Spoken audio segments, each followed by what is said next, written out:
کہ تشریف لائیں اور اپنے خطاب سے ہم سبوں کو مستفید فرمائیں. مفتی ڈاکٹر یاسر ندیم الفاظی صاحب.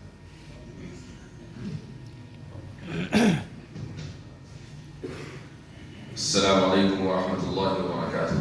وعلیکم السلام ورحمۃ اللہ وبرکاتہ. بسم اللہ الرحمن الرحیم. الحمد للہ رب العالمین والصلاة والسلام على سید الانبیاء والمرسلین وعلى آلہ وصحبہ اجمعین. اما بعد.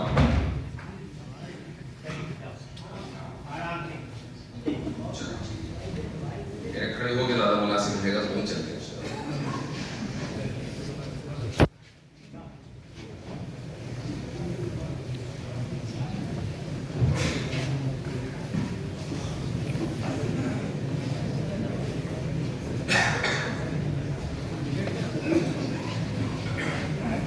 تاریخ کو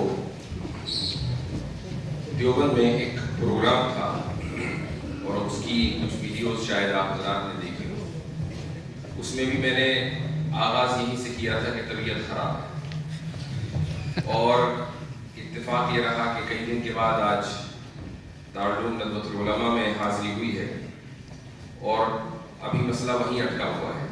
تو اس لیے میں بہت زیادہ لمبی گفتگو تو نہیں کروں گا لیکن چند منٹ آپ حضرات سے گفتگو کرنے کے بعد پھر آپ کے کچھ سوالات ہوں گے تو وہ لوں گا انشاءاللہ.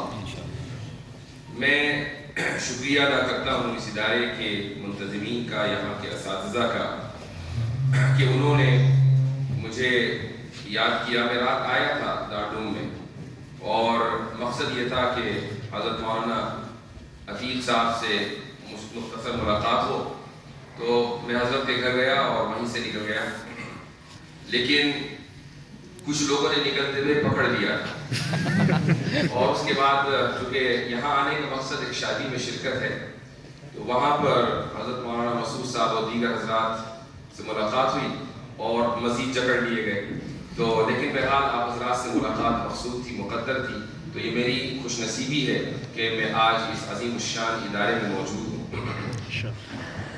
میرا جو تعارف ہے وہ اس حوالے سے ہے کہ بھائی یہ رد الحاد کے میدان میں یہ شخص کچھ کام کر رہا ہے. سب سے پہلے میں آپ کو یہ بتانا چاہوں گا کہ الحاد ایک بیماری ضرور ہے لیکن یہ ایسی بھی نہیں ہے کہ ہر ایک آدمی اسی کا علاج کرنے لگے. میں اس نظریے کو سخت ناپسند کرتا ہوں کہ اگر کوئی آدمی کسی کام میں لگا ہوا ہے تو وہ یہ سمجھے کہ اسی کا کام سب سے اہم ہے. یہ کام اہم ہے لیکن جس طریقے سے دین کے دوسرے شعبے اہم ہیں اسی طریقے سے یہ بھی اہم ہے.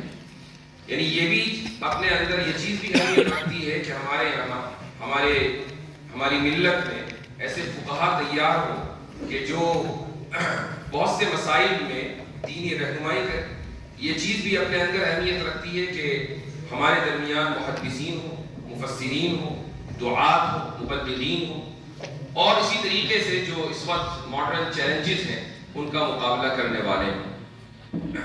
یہ بات میں نے اس لیے کہی کہ گزشتہ چند دنوں میں یہ چیز میں محسوس کر رہا ہوں کہ ایک واقعہ جو بہت مشہور ہو گیا تو اب ہر ایک طالب علم یہ سوچنے لگا کہ مجھے بھی یہی کام کرنا ہے. میں آپ حضرات کو صرف یہی کہوں گا, آپ سے تجربے میں کچھ زیادہ میرا تجربہ بڑھا ہوا ہے اور اس کی وجہ یہ ہے کہ میں 20 سال سے تقریباً کام کر رہا ہوں. آپ میں سے اکثریت ابھی یہاں پڑھ رہی ہے تو اپنے تجربے کی بنیاد پر میں یہی کہوں گا کہ جس چیز سے آپ کو دلچسپی ہو, وہ چاہے تفسیر کا میدان ہو, اصول تفسیر کا میدان ہو, حدیث ہو, اصول حدیث ہو, وہ فقہ و فتاوی ہو, اس چیز ہی میں آپ کو, اسی میدان میں آپ کو اختصاص کرنا چاہیے چونکہ ہمیں ہر میدان کے جو اختصاص رکھنے والے افراد ہیں ان کی ضرورت ہے. رہی بات الحاد کی, جی ہاں دنیا میں الحاد پھیل رہا ہے. الحاد کی شکار سب سے بڑی قوم عیسائیت. عیسائیت میں سب سے زیادہ الحاد ہے. امریکہ میں ایک زمانے میں ملحدین کی تعداد ایک پرسنٹیج کے مطابق 7-8% تھی آج سے 20 سال پہلے, وہ بڑھ کر تقریباً 45% ہو گئی ہے. تو اس سے اندازہ لگائیں کہ ملحدین کتنی بڑی تعداد امریکی معاشرے میں ہے. یہاں کا کوئی لیکن ایک رف ایسٹیمیٹ ہے کہ 7-8% ہوں گے. اور یہ 7-8% بھی تمام اقوام میں ہے، صرف مسلمانوں میں نہیں، تمام اقوام میں ہے. اس میں مسلمان بھی ہیں، اس میں ہندو بھی ہیں، اس میں عیسائی بھی ہیں، اس میں سکھ بھی ہیں. لیکن اگر میں یہ کہہ دوں کہ 1% بھی ان 7% میں 1% بھی اگر ملحدین مسلمانوں سے تعلق رکھتے ہیں کہ جنہوں نے اسلام چھوڑا ہے، تو اب یہ ضروری ہے کہ ایسے علماء تیار ہوں، چند ایسے علماء سامنے آئیں کہ جو اس میدان کی مہارت رکھتے ہوں اور اس میدان میں جو مسائل آتے ہیں ان کا حل کرنا وہ جانتے ہیں. الحاد کی عمارت 2 چیزوں کے اوپر ٹکی ہوئی ہے. پہلی چیز ہے لبرلزم اور دوسری چیز ہے سائنٹزم. بس میں اصولی گفتگو کروں گا تاکہ آپ کو ایک راستہ مل جائے. لبرلزم کی بنیاد 3 اصول ہیں. اس میں پہلا اصول ہے اصول مساوات، دوسرا اصول ہے اصول ضرر یا اصول مضرت، اور تیسرا اصول ہے پروگریسیوزم. یہ 3 اصول لبرلزم کی بنیاد ہے. اگر آپ کو کوئی شخص ایسا ملتا ہے کہ جو لبرلزم سے متاثر ہے تو وہ یقیناً اس بات کا قائل ہوگا کہ مرد اور عورت کے درمیان مکمل مساوات ہے، بلکہ مرد اور عورت کے درمیان ہی نہیں، چونکہ اس کے نزدیک جینڈر صرف 2 نہیں ہے بلکہ کہیں زیادہ ہے. یہ جو آج کل آپ LGBT اور ٹرانسجینڈر یہ الفاظ سنتے ہیں، مجھے اس پر یاد آیا کہ ایک مرتبہ میں افتاء کی کلاس پڑھا رہا تھا. یہ غالباً بات ہوگی 2017-18 کی. تو جینڈر کا مسئلہ ڈسکس ہونے لگا تو میں نے طلبہ سے کہا کہ بھائی ذرا چیک کرو کہ جینڈر کی تعداد کہاں تک پہنچی ہے. تو اس وقت ChatGPT وغیرہ تو نہیں آیا تھا لیکن ویکیپیڈیا تھا. تو گوگل کیا گیا، ویکیپیڈیا پہ دیکھا گیا، ہم نے جینڈرز کاؤنٹ کیے تو اس وقت 109 یا 110 تھے. اب بظاہر تو مرد اور عورت 2 جینڈر ہیں، اس میں سے 110 کیسے نکلے یہ تو وہی جانتے ہیں. لیکن اگر 2017 میں یا 18 میں 110 جینڈر تھے اور ہر مہینے کسی نہ کسی جینڈر کا اضافہ ہوتا ہے، چونکہ مینٹل لوگوں کی کمی تو ہے نہیں دنیا میں، تو اب آپ اندازہ لگا دیں کہ یہ تعداد کہاں تک پہنچ چکی ہوگی. تو جو حضرات مساوات کے قائل ہیں وہ ان تمام جینڈرز کے درمیان مساوات کے قائل ہیں. وہ یہ کہتے ہیں کہ جو حق مثلا L کا ہے وہی G کا ہے، وہی B کا ہے، وہی T کا ہے. اور یہ بہت لمبی لسٹ ہے، اسی لیے آگے لگا دیتے ہیں پلس، چونکہ کہاں تک چلیں گے، اب 200 لیٹرز تو کہیں گے. تو یہ پہلی بنیاد ہے.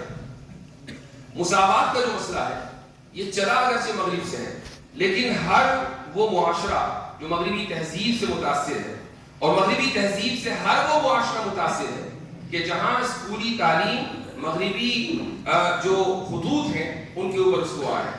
یہاں تک کہ اگر کوئی ایسا اسکول ہے جو مکہ میں بھی ہے تو وہ شخص چاہے مکہ میں یعنی حرم میں 5 نمازیں جماعت کے ساتھ ادا کرتا ہو، اگر اس کے ذہن میں یہ بات ہے کہ تمام جینڈرز کے درمیان مساوات ہونی چاہیے تو وہ شخص لبرل ہے. یہ پہلا اصول ہے. دوسرا اصول ہے اصول ضرر. اصول ضرر کا مطلب یہ ہے کہ ہر شخص آزاد ہے یہاں تک کہ وہ آپ کو مالی یا جسمانی اعتبار سے نقصان پہنچائے. اگر وہ مالی اور جسمانی نقصان پہنچاتا ہے تو اب اس کی آزادی پر پابندی لگائی جا سکتی ہے. مثلا ایک شخص ہے کہ کسی نے اس شخص نے فراڈ کیا کسی دوسرے شخص کے خلاف، تو فراڈ کے چارجز میں اس کو جیل میں ڈال دیا جائے گا چونکہ اس نے دوسرے کو مالی نقصان پہنچایا. ایک نے کسی دوسرے کو مار دیا، قتل کر دیا، یا کوئی ایسا جرم کر دیا کہ جس سے سامنے والے کی صحت متاثر ہوئی، تو یہ شخص جو کہ جسمانی نقصان پہنچانے والا ہے تو اس کو بھی پھر جیل میں ڈالا جائے گا. تو اس کی جو آزادی ہے اس پر پابندی لگے گی اگر وہ مالی یا جسمانی نقصان پہنچاتا ہے. لیکن اگر نقصان مالی نہ ہو، جسمانی نہ ہو، تو ایسے شخص کی آزادی کے اوپر پابندی نہیں لگائی جائے گی. اس اصول کی بنیاد پر دنیا بھر میں قوانین بنتے ہیں. مثلا اسلام میں، اسلامی شریعت میں قانون ہے ارتداد کے مطابق کہ اگر اسلامی حکومت ہے اور وہاں کوئی شخص مرتد ہو جاتا ہے تو اس کی سزا ہے. یہ ایک فقہی مسئلہ ہے. اب آپ اگر سیکولر سوسائٹی میں جائیں تو وہ یہ کہیں کہ یہ آزادی اظہار رائے ہے. اگر کوئی شخص اپنا مذہب تبدیل کرتا ہے تو اس نے آپ کو کون سا مالی نقصان پہنچایا؟ اس نے آپ کو کون سا جانی نقصان پہنچایا؟ یہ اس کی آزادی کا مسئلہ ہے، آپ اس کی آزادی کو لمٹ نہیں کر سکتے۔ آپ دیکھتے ہوں گے کہ مغربی ممالک میں ایسا بہت ہوا گزشتہ 20-25 سالوں میں کہ کبھی قرآن کریم کا نسخہ جلا دیا گیا، کبھی آپ صلی اللہ علیہ وسلم کی شان میں گستاخی کر دی گئی۔ مجھے یاد ہے کہ 2008 میں امریکہ کے سابق صدر براک اوباما نے قاہرہ یونیورسٹی میں ایک تاریخی تقریر کی اور اس میں صدر نے اپنے ملک کے قوانین کا دفاع کیا تھا، چونکہ اس زمانے میں مسلم امت میں یہ چیز بہت ہی اس کا احساس بڑھتا چلا جا رہا تھا کہ بھئی ان ممالک میں آپ صلی اللہ علیہ وسلم کی شان میں گستاخی کیوں ہوتی۔ تو اس نے یہ اصول بتایا کہ چونکہ وہ شخص اپنی رائے کا اظہار کر رہا ہے، کسی کو مالی اور جانی نقصان نہیں پہنچا رہا ہے، تو اس لیے اس کو یہ حق ہے کہ وہ اپنی رائے کا اظہار کرے۔ مغربی تہذیب اسی اصول ضرب کے اوپر قائم ہے۔ یہ دو اصول ہیں لبرلزم۔ تیسرا اصول ایک تفصیل طلب ہے، اس لیے میں آگے بڑھتا ہوں۔ الحاد کی جو دوسری بنیاد ہے وہ ہے سائنٹزم۔ سائنٹزم اور سائنس میں بہت بڑا فرق ہے۔ سائنس کیا ہے؟ سائنس کے مظاہر ہم اس وقت دیکھ رہے ہیں، آپ کے سامنے ایک بڑا پروجیکٹر رکھا ہوا ہے، اسکرین رکھی ہوئی ہے، آپ میں سے بہت سے کے ہاتھ میں فون ہے، یہ پنکھے ہیں، یہ لائٹ ہے، یہ سارے کے سارے سائنس کے مظاہر ہیں۔ اگر سائنس ترقی نہ کرتی تو یہ مظاہر یہ ہمیں نظر نہ آتے اور ہم ان سے استفادہ نہ کر رہے ہوتے۔ تو یہ ممکن نہیں ہے کہ کوئی بھی شخص اسلامی اعتبار سے، شرعی اعتبار سے سائنس کی مخالفت کرے، یہ ممکن نہیں۔ سائنس تو ہماری خادم ہے اور ہم مخدوم ہیں، تو ہم اپنے خدام کی مخالفت کیوں کریں؟ اصل مسئلہ ہے سائنٹزم۔ سائنٹزم کیا ہے؟ جو ڈیبیٹ ہوئی تھی 20 تاریخ کو، اس میں ہمارے ڈیبیٹر نے، یعنی مفتی شمائل صاحب نے یہ لفظ بولا تھا، انہوں نے کہا تھا کہ ہمیں سائنس سے مسئلہ نہیں ہے، ہمیں سائنٹزم سے مسئلہ ہے۔ سائنٹزم کیا ہے؟ سائنٹزم کا مطلب یہ ہے کہ ہم سائنس کو حق اور باطل جاننے کا آخری پیمانہ سمجھ لیں، سائنس ہی کی بنیاد پر یہ طے کریں کہ صحیح کیا ہے، غلط کیا ہے، مورل کیا ہے، امورل کیا ہے، یعنی کون سی چیز اخلاقی ہے اور کون سی چیز غیر اخلاقی ہے، سائنس ہمیں بتائے۔ یہ ہے سائنٹزم۔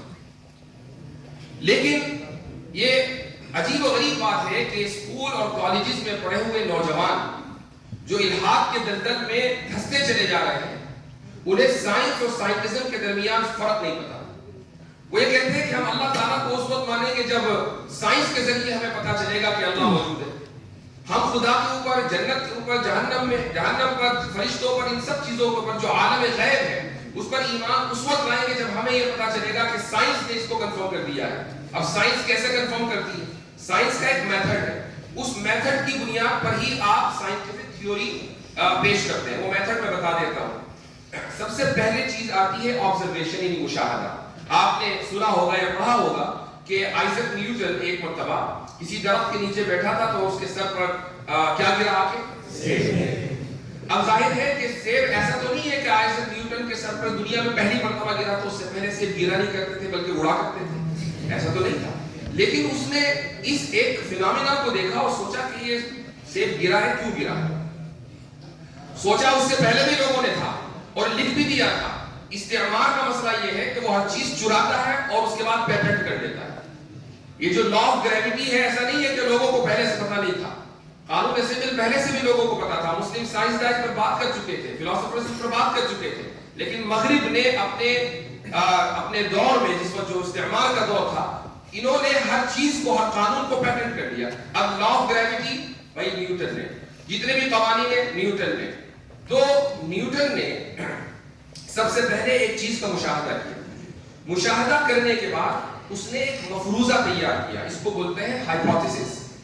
اس ہائپوتھیسس کے بعد اس نے ڈیٹا اکٹھا کیا۔ ڈیٹا کس طریقے سے اکٹھا کیا ہوگا؟ مثلا کبھی سیب گرایا، پھر پر پنکھ گرایا، پھر کاغذ گرایا، پھر کوئی اور چیز گرائی، یعنی الگ الگ وزن کی چیزیں گرائی اور دیکھا کہ کتنی دیر میں اوپر سے نیچے آتی ہے۔ یہ ہے ڈیٹا کلیکشن۔ ڈیٹا کلیکشن کے بعد اس نے ڈیٹا کو اینالائز کیا۔ ڈیٹا اینالائز کرنے کے بعد اس نے نتیجہ نکالا۔ اس نتیجے کو ہم سائنٹیفک تھیوری بولتے ہیں۔ تو اب دیکھیں سائنس کس طریقے سے کام کرتی ہے۔ مشاہدہ ہے، اس کے بعد ہائپوتھیسس ہے، اس کے بعد ڈیٹا کلیکشن ہے، اس کے بعد ڈیٹا انالیسس ہے، ڈیٹا انالیسس کے بعد پھر آتا ہے سائنٹیفک تھیوری۔ تو اگر کوئی سائنٹیفک تھیوری ہے تو وہ اسی وقت تھیوری بنے گی جب اس پورے پروسیس سے وہ گزر کر جائے. اب ہوتا یہ ہے کہ اسکولوں اور کالجز میں سائنس کے نام پر بہت سے مفروضوں کو تھیوری کہہ کر پڑھایا جاتا ہے.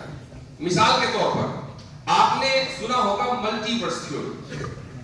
یہ ملٹی ورس تھیوری کیا ہے؟ ملٹی ورس کا مطلب یہ ہے کہ یہ جو یونیورس ہے اس کے علاوہ اور بھی یونیورس ہے. یہ یونیورس اس یونیورس سے نکلا ہے, وہ اس یونیورس سے نکلا ہے, وہ اس یونیورس سے نکلا ہے, یعنی تسلسل. ٹھیک ہے, تسلسل یعنی انفینٹ ریگریس. یہ لفظ آپ نے بار بار سنا. اب آپ ملٹی ورس تھیوری والوں سے پوچھیں کہ بھئی یہ تھیوری کیسے بنی؟ کیونکہ تھیوری بننے کے لیے آبزرویشن ضروری ہے. آپ نے تو اس یونیورس کا مشاہدہ نہیں کیا, چاہیے کہ آپ اس یونیورس کا مشاہدہ کریں گے جس سے یہ یونیورس نکل کر آیا ہے. پھر اس یونیورس کا مشاہدہ کرنے کے بعد آپ کے پاس ڈیٹا بھی ہونا چاہیے, ڈیٹا انالیسس بھی ہونا چاہیے. آپ کے پاس تو کچھ بھی نہیں ہے. اس بنیاد پر آپ نے ملٹی ورس کو تھیوری کیسے کہا؟ اور تھیوری کا لفظ ملٹی ورس کے ساتھ چلا کر اسکولوں کالجوں میں پھیلا دیا گیا اور ان کو یہ بتا دیا گیا کہ یہ یونیورس یعنی یہ کائنات جس میں ہم رہتے ہیں یہ قدیم ہے, یہ ازلی ہے. اس سے پہلے ایک اور یونیورس تھا, اس سے پہلے ایک اور یونیورس تھا, تاکہ خدا کی ضرورت ہی نہ رہے. اور وہ بچہ کہ جو سائنس کی کتاب قرآن یا بائبل سمجھ کر پڑھتا ہے وہ یہ سمجھتا ہے کہ میرا ٹیچر جو بتا رہا ہے یہ کتاب میں جو لکھا ہوا ہے یہ حرف آخر ہے, لہٰذا خدا موجود نہیں ہے, یہ الہات کی دنیا ہے. تو سائنس کے نام پر بہت سی مرتبہ فراڈ کیا جاتا ہے.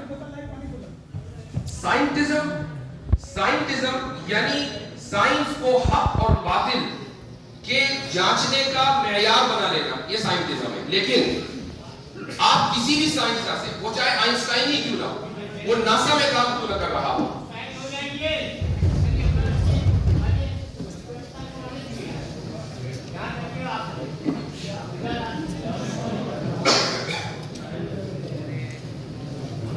تو تھوڑا توجہ ادھر ہو جائے, یہ سب چیزیں تو چلتی رہیں گی. تو سائنٹزم کی بنیاد, چونکہ یہ بنیاد ہے الحاد کی, اس لیے چند سوالات آپ سائنسدانوں سے ضرور کریں. ان میں پہلا سوال, اور میں گارنٹی سے کہہ رہا ہوں کہ دنیا کا کوئی بھی سائنٹسٹ سائنس کی بنیاد پر ان سوالوں کا جواب نہیں دے سکتا. آپ اس کو لکھ لیجیے. سب سے پہلا جو سوال ہے, اور یہ میں ایک اہم سوال آپ کو دے رہا ہوں اس لیے توجہ ادھر رکھیں. پہلا سوال یہ ہے کہ سائنس حق اور باطل کے پہچاننے کا معیار ہے, اس کی سائنسی دلیل کیا ہے؟ آپ یہ سوال کسی سائنسداں سے کریں, صبح قیامت تک سائنس کی بنیاد پر وہ جواب نہیں دے پائے. چونکہ یہ جو سوال ہے یہ علمیات سے متعلق ہے. علمیات کو انگریزی میں کہتے ہیں ایپسٹیمولوجی, جس کو عربی میں کہتے ہیں اسباب المعرفہ. تو یہ سوال آپ کو ایپسٹیمولوجسٹ بتائے گا کہ سائنس کسی علم کا پیمانہ ہے یا نہیں ہے. اب اگر آپ سائنس سے یہ سوال کریں تو سائنس کے پاس اس کا جواب ہی نہیں. یہ پہلا سوال ہے. آپ اگر اس کو لکھ لیں اور کسی بھی سائنٹسٹ سے یا کوئی بھی شخص جو سائنٹسٹک مائنڈ رکھتا ہو اس سے پوچھئے, صبح قیامت تک وہ اس کا جواب نہیں دے سکتا. یہ چیلنج ہے. دوسرا سوال یہ ہے کہ کاز کیا ہے. آپ نے کاز اینڈ ایفیکٹ بھی اس ڈیبیٹ کے اندر سنا ہوگا. اور ایک ایسا لفظ کو جو اس ہفتے سب سے زیادہ گوگل کیا گیا وہ سب جانتے ہیں, کنٹینجنسی. یعنی یہ لفظ چڑ بن گیا کیوں ایڈوکیٹ صاحب. اور وہ لوگ کہ جو اس کا تلفظ بھی نہیں کر پا رہے تھے, ماشاءاللہ بڑے کانفیڈنس کے ساتھ لفظ بولتے ہیں کنٹینجنسی. کم سے کم ڈیبیٹ کا یہ فائدہ ہوا کہ ان کی ووکیبلری میں ایک لفظ کا اضافہ ہو گیا. یہ جو کنٹینجنسی ہے اس کا مطلب یہ ہے کہ ایک معلول ہے, ایک ایفیکٹ ہے, اس کا ایک کاز ہے, اس کے پیچھے ایک سبب ہے, ایک مسبب ہے, اس کے پیچھے ایک سبب ہے, پھر وہ سبب ہے, اس کے پیچھے بھی ایک سبب ہے, پھر اس کے پیچھے بھی ایک سبب ہے. اس کو بولتے ہیں کاز اینڈ ایفیکٹ. کاز کی ڈیفینیشن کیا ہے, کاز کسے کہتے ہیں؟ آپ سائنسدانوں سے پوچھ لیجیے, صبح قیامت تک اس کا جواب نہیں دے پائیں گے, چونکہ سائنس کا یہ میدان نہیں, سائنس اس کا جواب نہیں دے سکتی. تو جو شخص سائنٹزم میں مبتلا ہے اس سے یہ سوال کریں کہ بھائی کاز کیا ہے, اس کا جواب دے دو. حالانکہ آپ کی پوری سائنس کاز اینڈ ایفیکٹ کے اوپر مبنی ہے, آپ کاز کو ڈیفائن نہیں کر سکتے. تیسرا سوال دیتا ہوں. تیسرا سوال ہے کہ کیا, ایک انگلش اصطلاح بتا رہا ہوں میں آپ کو اور انشاءاللہ آپ کے کام آئے گی اگر یاد رہے. کیا موڈس پوننس ایک ویلڈ آرگیومنٹ ہے یا نہیں؟ موڈس پوننس یہ انگریزی لفظ نہیں ہے, اگرچہ انگریزی میں استعمال ہوتا ہے, اس کو عربی میں بولتے ہیں القیاس الاستثنائی. قیاس استثنائی قرآن میں بھی آیا ہے.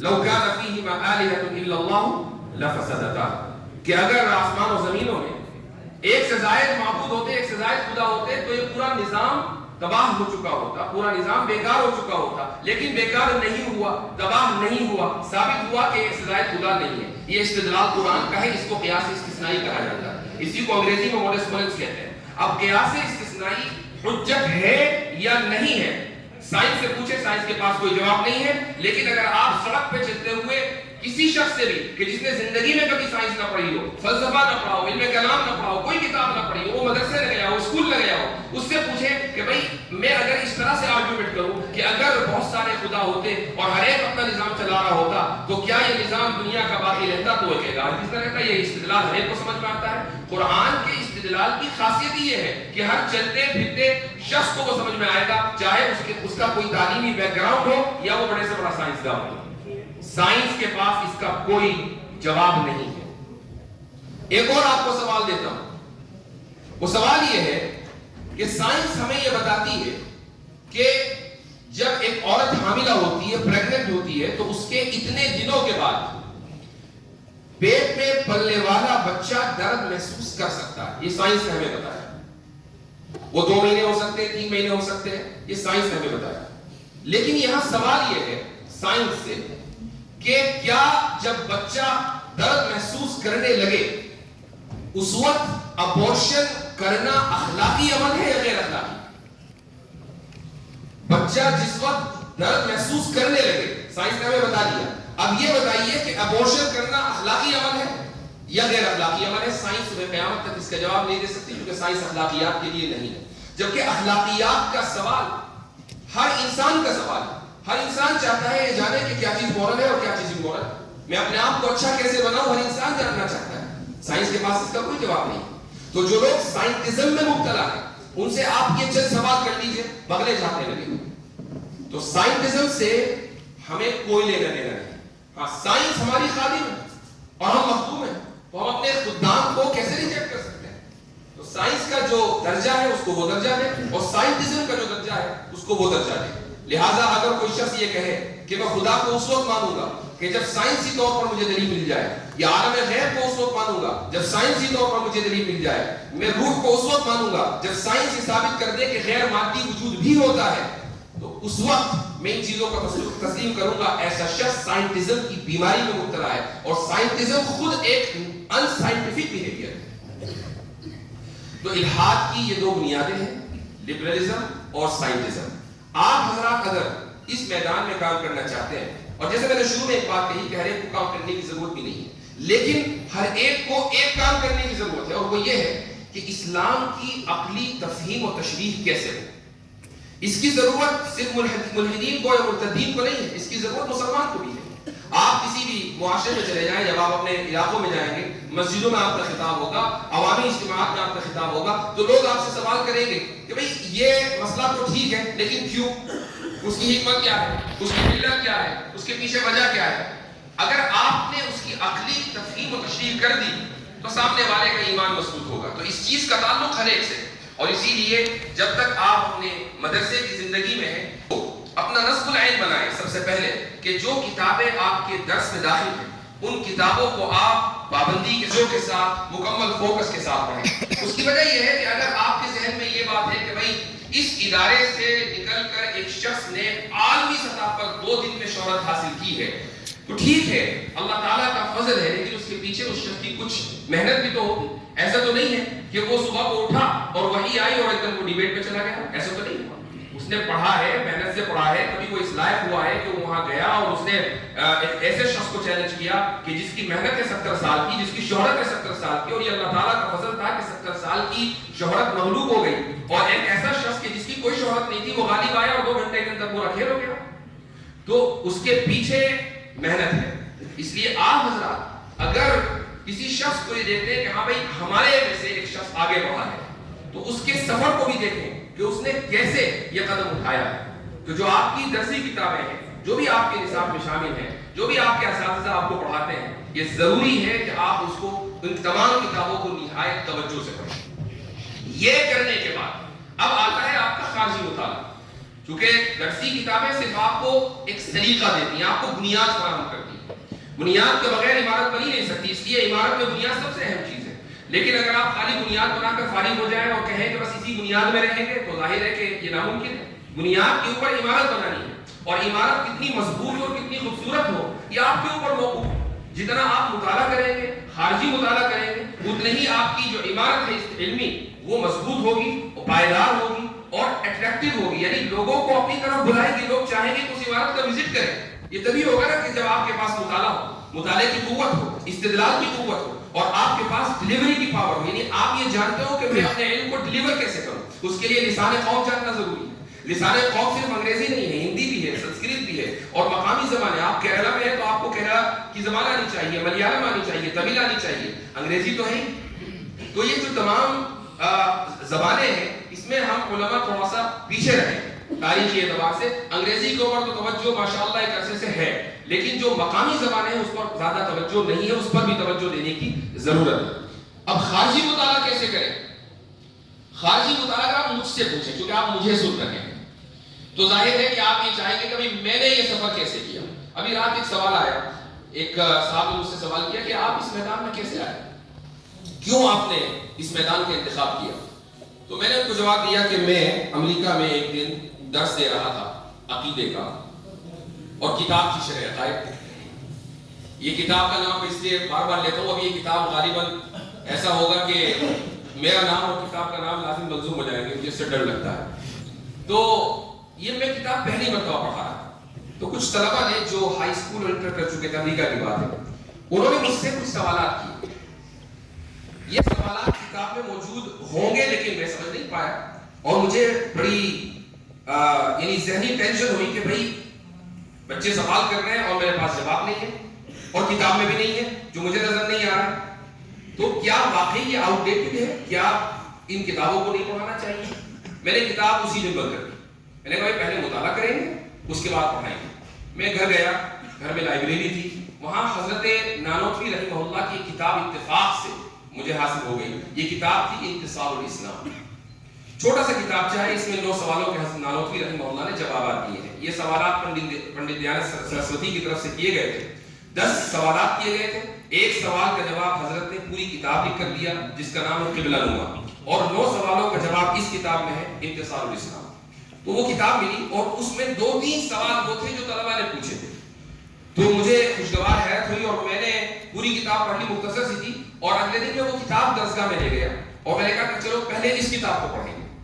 تو پہلے وہ کتاب طلبہ کو پڑھائی اور اس کے بعد پھر نصاب مکمل کرایا. لیکن وہاں سے میرے مطالعے کا سفر شروع ہوا اور اس میں سب سے پہلے انتصار الاسلام آئی، اس کے بعد حجت الاسلام جو حضرت نانوتوی کی ہے. پھر یہ 2 کتابیں پڑھی تو ہمت ہوئی کہ حضرت نانوتوی کی دوسری کتابیں بھی پڑھی جائیں، کیونکہ حضرت کے یہاں اردو میں بھی تھوڑا تاکید ہے، اس زمانے کی وہ زبان ہے تو اس لیے اس کو سمجھنا آسان نہیں ہے. یہی وجہ ہے کہ بہت سی کتابوں کی کچھ علماء نے تصحیح بھی کی ہے. تو تیسری کتاب جس کو قبلہ نما کہا جاتا ہے اس کے بھی 2 حصے ہیں. ایک حصہ ہے عوام کے لیے، اب عوام میں ہم شامل ہیں، وہ اس زمانے کے عوام تھے، ابھی ہم عوام ہیں. اور جو دوسرا حصہ ہے جو مفصل ہے وہ ہے علماء کے لیے. تو عوامی جو حصہ تھا وہی میرے لیے بہت مشکل تھا، بڑی مشکل سے سمجھ میں آیا. وہ تقریباً 100 صفحے ہیں. اس کے بعد کا جو حصہ ہے وہ میرے سر کے اوپر سے گزر گیا، میں نے کتاب بند کر دی کہ اس کو پڑھنے کی ضرورت بھی نہیں ہے. یہ 3 کتابیں یہاں سے سفر کا آغاز ہوا اور اس کے بعد حجت اللہ البالغہ جو غالباً آپ کے یہاں نصاب میں بھی داخل ہے. اسی طریقے سے عبقات کے کچھ حصے، حضرت تھانوی رحمہ اللہ کی کچھ کتابیں جن میں سر فہرست الانتباہات المفیدہ، اسی طریقے سے اشرف الجواب. یہ وہ کتابیں ہیں کہ جو بنیاد بنی میرے اس سفر کی.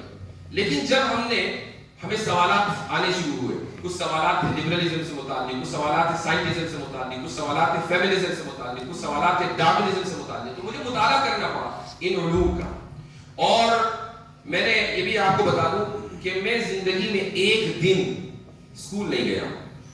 ایک دن میری تعلیم شروع سے لے کر آخر تک مدرسے میں ہے، اور اس کے بعد پھر میں یونیورسٹی گیا، پی ایچ ڈی میں نے وہاں کی، وہ بھی اسلامک اسٹڈیز میں ہے. تو میں نے اسکول میں کبھی سائنس نہیں پڑھی ہے، کبھی بایولوجی نہیں پڑھی ہے، کیمسٹری نہیں پڑھی ہے، میں نے فزکس نہیں پڑھی ہے، اسکول میں کچھ نہیں پڑھا. لیکن میں یہ نہیں کہہ سکتا ہوں کہ ان میں سے کسی بھی سائنس کو میں کچھ نہیں، بالکل نہیں جانتا ہوں. تھوڑا بہت اتنا جانتا ہوں کہ کام چلا لیتا ہوں. یہ کیسے ہوا؟ یہ اس طرح ہوا کہ جب سوالات آنے لگے تو ایک انسان کی فطرت ہوتی ہے کہ بھئی جاننا چاہیے کیا ہے. تو ریسرچ پیپرز، ان موضوعات پہ جو ریسرچ پیپرز لکھے ہوئے ہیں ان کو پڑھنا شروع کیا. سمجھ میں نہیں آیا تو پھر میں نے ایک ویب سائٹ کھولی، اس کا نام ہے خان اکیڈمی.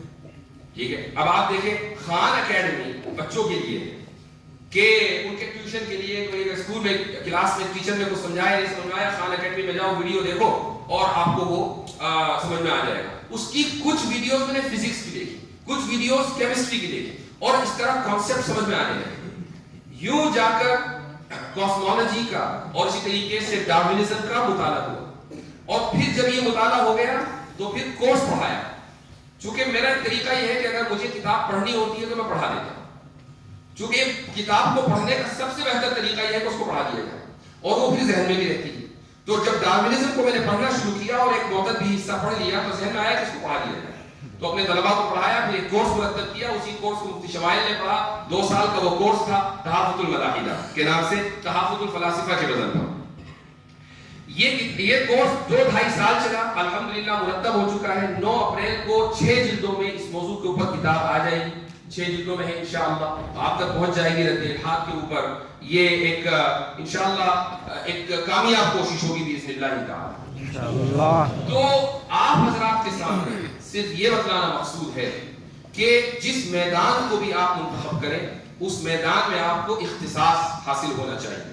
اس میدان میں اگر آپ کو چلنا ہے اور سامنے والے کے سفر کو ذہن میں رکھنا ہے تو میں نے اپنے سفر کا کچھ حصہ آپ کے سامنے رکھا ہے، اس کو بھی آپ سامنے رکھ سکتے ہیں. اور آپ کے بہرحال یہاں پر اساتذہ موجود ہیں آپ کی رہنمائی کرنے کے لیے. ان سے بہتر کوئی رہنما اس میدان میں تو کم سے کم نہیں ہو سکتا. انہی باتوں پر میں آج کی گفتگو کا اختتام کرتا ہوں. بہت خوشی ہوئی آپ حضرات کے درمیان آ کر اور اس عظیم الشان تاریخی ادارے میں آ کر. جزاکم اللہ خیر الجزاء وآخر دعوانا الحمدللہ رب العالمین.